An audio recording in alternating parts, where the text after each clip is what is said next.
Hi friends, I think you know the deal by now. Today we're taking a look back at Equestria Girls friendship games. If you haven't seen my previous videos looking at Equestria Girls 1 and Rainbow Rocks, check them out first. They should be up there in the corner. See it?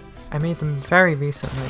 Oh my god, bro. Oh, hell no. Okay, so friendship games. It's the third Equestria Girls movie and what I would consider to be a turning point for the series. Up until now, Equestria Girls was linked to Friendship is Magic as a spin-off, but still very linked, in the way that without Friendship is Magic, Equestria Girls couldn't exist. This movie changes that. Friendship games solidified the brand of Equestria Girls as its own thing, which I was not a fan of. I really like Equestria and ponies. Severing ties with the world that brought me into the series made me very unhappy. My opinion that Equestria Girls wasn't good by itself lasted for a while, and in some ways it still holds true. I think the dimension hopping was severely underutilized. But I'm open to change. Perhaps this movie is better than I thought. So let's watch it again and find out if Friendship Games is as bad as I remember, or something worthwhile.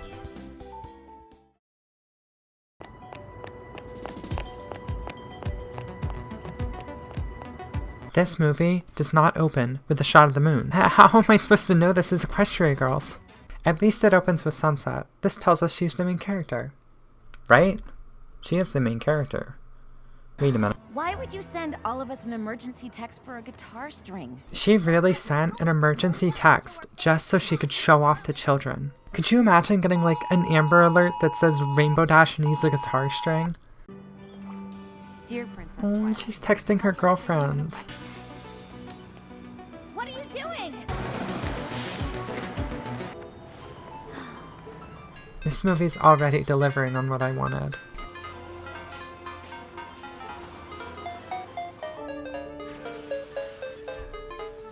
I like this unique take on the intro sequence. It has a nice build up to this movie's first song, and it's a banger.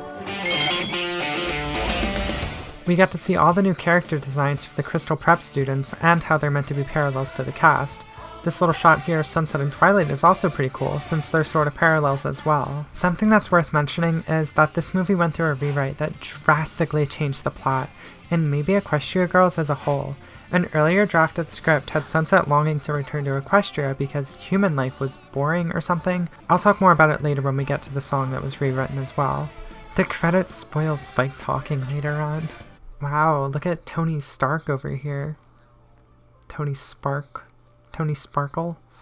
Does that... The last thing we need is another magical so-and-so bent on world domination coming over from Equestria. I have no interest in another fight against the powers of evil. These are some brutal microaggressions. Seeing as how they got off a bus from the city and got back on a bus headed to the city. It's weird that the private school is in the middle of the city, but the public school is in the suburbs. Maybe I'm stupid, but I thought fancy schools were the ones in the middle of nowhere.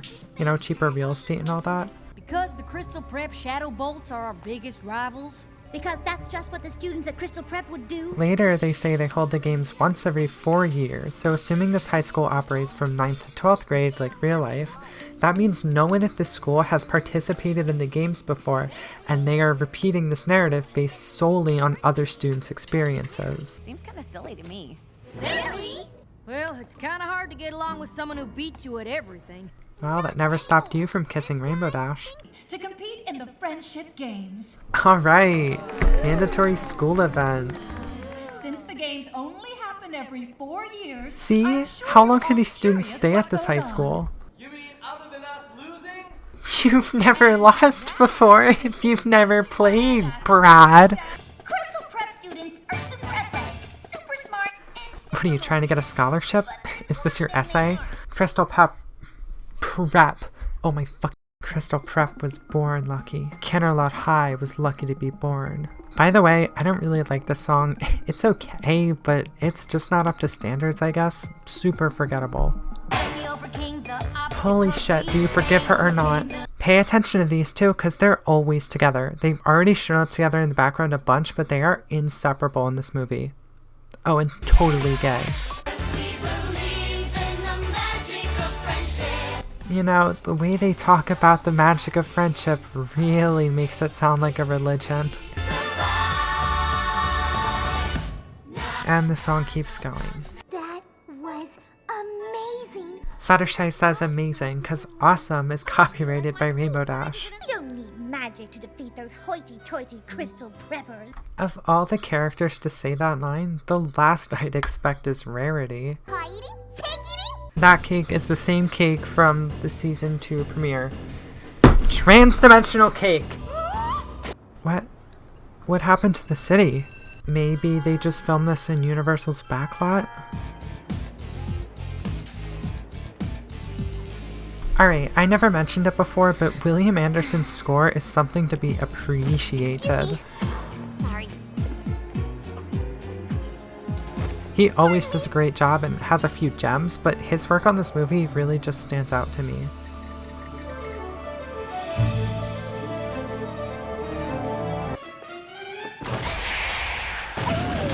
It was funny when regular Spike got hit, but now that he's a dog, it just feels wrong. Last night's field test confirmed. Yeah, Spike. I call going outside field tests as well. You know the rules against pets. Okay, her design's fine, I guess. But there aren't any classrooms with other students. You'll be doing everything on your own. I like this a lot because it shows us what Twilight would have been like if she never went to Ponyville. Later on in Season 5, we also get this idea fleshed out in Mending Fences, and it's my favorite episode, so bravo, Larson, you've done it again. Being around other people isn't a bad thing. Oh my god, Sometimes it's how you learn neurotypicals. In every class, my grade's the best. The highest score on every test. She's basically just singing, I'm perfect and I know everything. By the way, this is the song that I mentioned earlier. This actually used to be a duet with Sunset.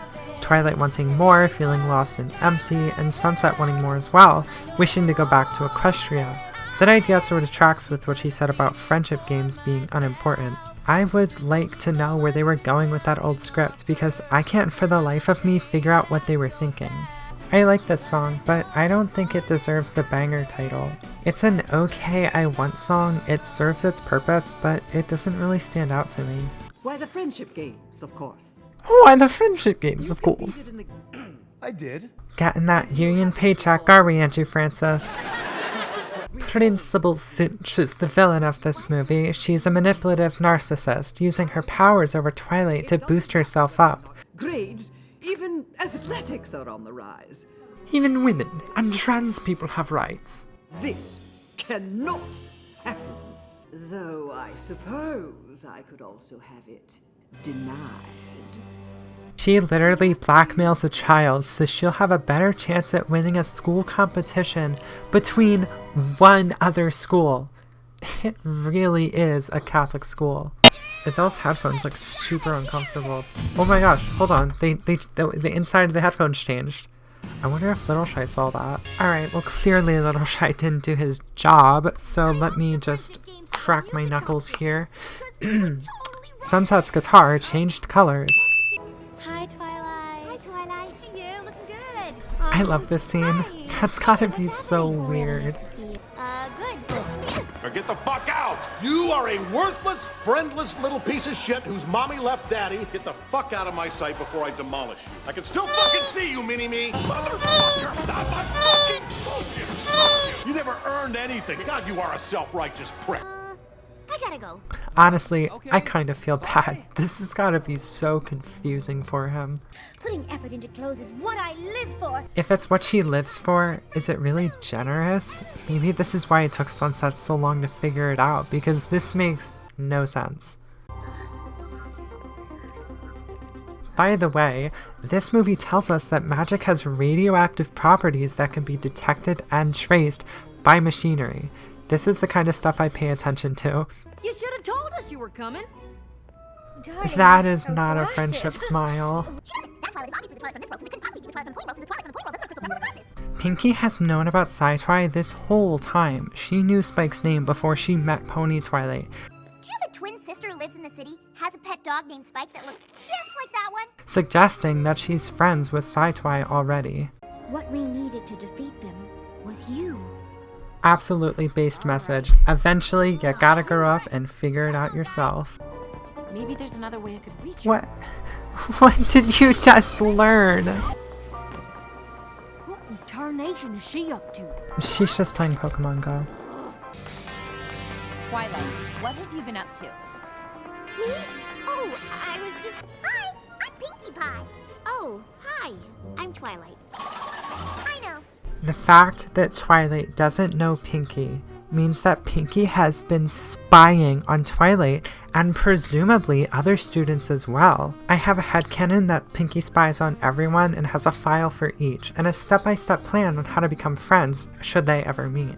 I built it to track EM frequencies. Magic is on the electromagnetic spectrum. This is canon. What in the world is in these? Oh, you know, massive guns. Are you sure this is a Legal idea. absolutely? Small detail. Chair. Squeaky chair.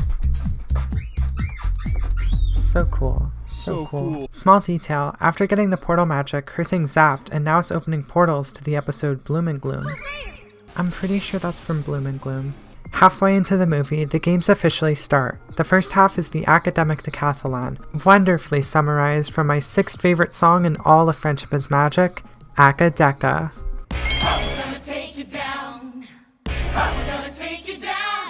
Acadecca is the fight between the two schools turned into a song. It's almost a duet, but instead of two people, it's two groups. The visuals are really fun, the lyrics really give off the idea of cheering sports fans rooting for their team to win.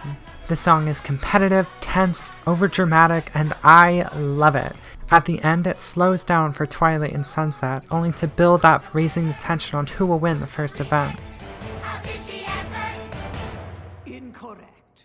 Unfortunately, the magic of friendship doesn't make you better at math, so Twilight wins, but she gets no congrats from her classmates, unlike Sunset, who's of course surrounded by her friends. Congratulations, you were really great. Do you want to give her a treat? Not, were you spying on me? Honestly, Twilight deserves to spy on them after what Pinkie did. Holding a bunny always makes me feel better. It really did. It's the hallway. Myself? I am once again reminded that talking to myself is not a normal thing that normal people do. Indeed I was. She really says, indeed I was. Quite a coincidence that the CHS students moving on to the next event are the same nice girls who were so... Singe, stop pointing out plot convenience. It'll tear a hole through space-time. Again. Spying feels kind of wrong. You've already been doing that so much, couldn't hurt to do it more. Which is too bad, because Twilight knows everything about magic, and portals, and magical portals, and portable magics! I only just now realized Pinkie was teleporting around while talking about portals. Seriously, the way she's talking, it's like she's being sarcastic about Twilight being the only one with knowledge on the subject.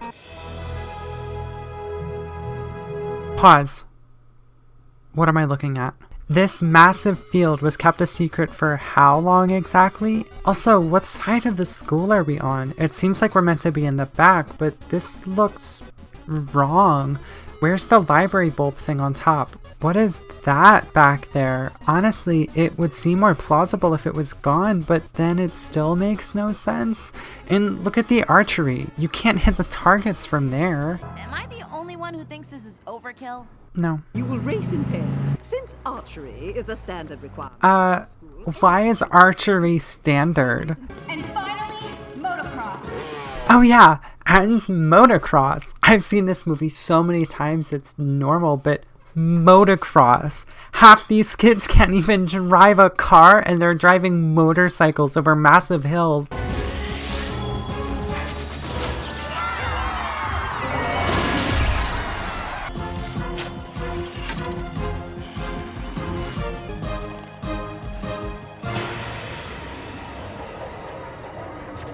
Wow, that was an exact recreation of that one scene from Cars 2. I feel so bad for Twilight. You're really bad at this! Oh, that makes perfect sense. You shut the fuck up! You shut the fuck... And aim at where the target's gonna be. Did she not know that? I know it's meant to be equestrian magic, but there is no explanation for what these plant things are supposed to be. Oh, what's safety? I've never heard of that before. It is so much like schools to prioritize sports games over the safety of the players and the entire student body. Okay, pause. It's nighttime in Equestria, even though the time is confirmed to be linked in the first movie. So why is it night? At the end of the movie, spoilers, Pony Twilight comes back and says, I'm so sorry I didn't get here sooner. I didn't get your messages until just now because I was caught in this time travel loop, and honestly, it was the strangest thing that's ever happened to me. which is a pretty obvious reference to the season 5 finale. I think the reason Twilight couldn't communicate is because this movie and the season 5 finale take place at the same time. That's what I think the writers were trying to tell us anyway. Can't think CHS had some kind of advantage. Can't I? Even with... I can't believe grown adults are bickering like this. Seriously, stay far away from schools. They make you stupid. It isn't gonna count if the other side doesn't really think they lost. We can't just win. We have to demoralize them. Especially since she obviously didn't mean to do all the stuff she did. She's actually really nice. Reminder, there are people out there who don't think Fluttershy is best pony. I realize that you've always been an outcast. This is my favorite villain song ever written. I forgot This Day Aria exists, so... That was a fucking lie. But the more I listen to this song, the better it gets. It's a perfectly manipulative and foreboding tune. It's haunting and slow at first, but ramps up to a big climactic moment. Twilight convincing herself that it's the right thing to do, and Cadence in the background building tension, and then Sunset and Swag chasing after her. It's climactic as fuck.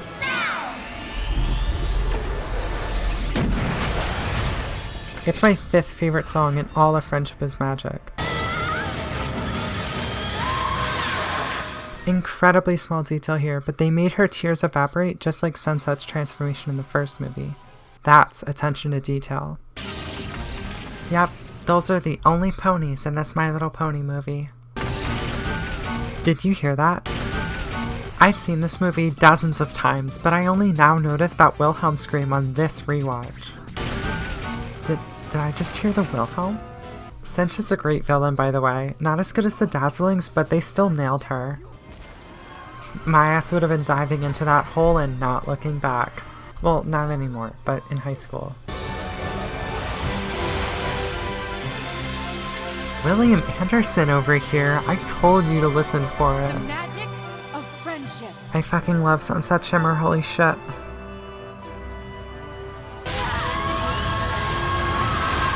Anime.